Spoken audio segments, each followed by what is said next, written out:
अपने भक्तों के चरित्र के द्वारा, कृष्ण कथा के द्वारा जो विगलित स्वरूप है, प्रेम में द्रवीभूत स्वरूप है, ये है श्री जगन्नाथ जी का स्वरूप। राधा जी का स्मरण करते करते करते करते कृष्ण की ये दशा हुई है।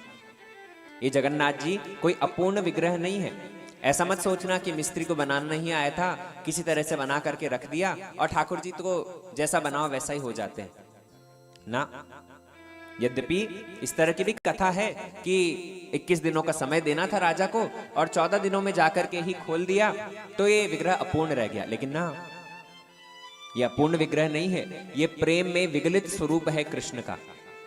अपने भक्तों का स्मरण करते करते कृष्ण के जो शरीर में विकार उत्पन्न हुआ है, ये विकार का ही परिणाम है जगन्नाथ जी।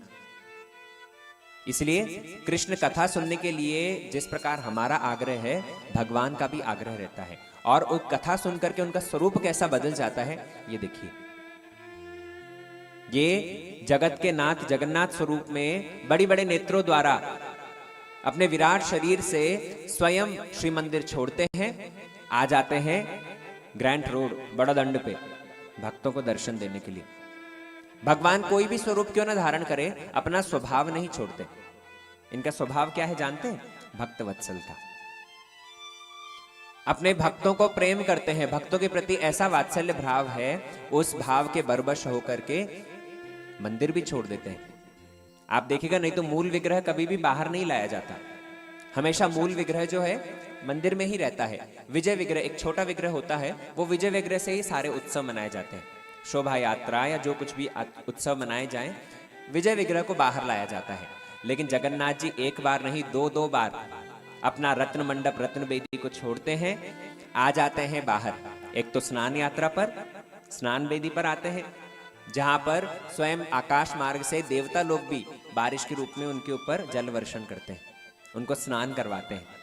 और इस स्नान यात्रा के उपरांत 15 दिन तक बीमार हो जाते हैं ठाकुर। कैसी अद्भुत लीला है, सोचो। भगवान कभी बीमार होते हैं? जिनका स्मरण मात्र से ही जीव जन्म मृत्यु के चक्कर से छुटकारा पा लेता है, जिनके भय से मृत्यु भी भयभीत होती है। यद भिबेति स्वयं भयम मृत्युश्चरति मत भयात्, भगवान वर्णन कर रहे हैं। लेकिन ऐसे भगवान बीमार हो जाते हैं। क्यों बीमार हो गए? भक्तों ने बहुत नहलाया है ना, इतना स्नान करवाया, स्नान पूर्णिमा के दिन बीमार होकर के 15 दिनों तक आहार विहार ठीक ठाक करते हैं, औषधि खाते हैं, काढ़ा पीते हैं।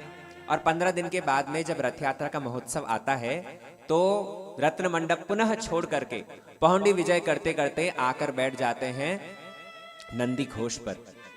जगन्नाथ जी का जो रथ है उसका नाम है नंदी घोष। विराट रथ और उसके ऊपर विराट कृष्ण जगन्नाथ स्वरूप में विराजमान होते हैं और भक्तों से आग्रह करते हैं, हे भक्तों, जो भी सामने आना चाहता है, मैं अपनी बड़ी बड़ी आंखों से उसके ऊपर कृपा वर्षण करूंगा, चले आओ चले आओ। जगन्नाथ जी के हाथ देख रहे हैं ना, दोनों हाथ फैला करके मानो भक्तों को आलिंगन करने के लिए प्रस्तुत हैं। पहुंडी विजय जब होती है, आप देखिएगा, कभी लाइव देखने का यदि सौभाग्य हो तो बहुत अच्छी बात है, नहीं तो टेलीविजन पे तो लाइव देख ही सकते हैं। ठाकुर जी जब पहुंडी विजय करते हुए बाहर आते हैं, ऐसे झूलते हैं, कभी इधर कभी इधर, कभी नीचे कभी ऊपर की ओर, अपने बड़ी बड़ी आंखों से सर्वत्र दृष्टिपात करते करते सभी की ओर कृपा वर्षण करते हैं। नीचे जब देखते हैं ना, नीचे अतल वितल सुतल तलातल रसातल पाताल में जितने सारे दैत्य विराजमान हैं, दैत्यों से पूछते हैं, सब ठीक ठाक है? तो दैत्य लोग, हाँ प्रभु आपकी कृपा से सब ठीक है। ऊपर जब दृष्टिपात करते हैं तो देवताओं को जिज्ञासा करते हैं, सामने आए हुए पतित से पतित, पापी से पापी व्यक्ति भी क्यों ना हो, लेकिन जगन्नाथ जी की कृपा का भाजन हो जाता है, उनके बड़े बड़े नेत्रों से ही कृपा को प्राप्त करता है। ऐसा सुंदर ये जगन्नाथ जी का स्वरूप कथा के द्वारा ही प्रकाशित हुआ है। ऐसी दिव्य कथा हमें श्रवण करने का मौका मिल रहा है।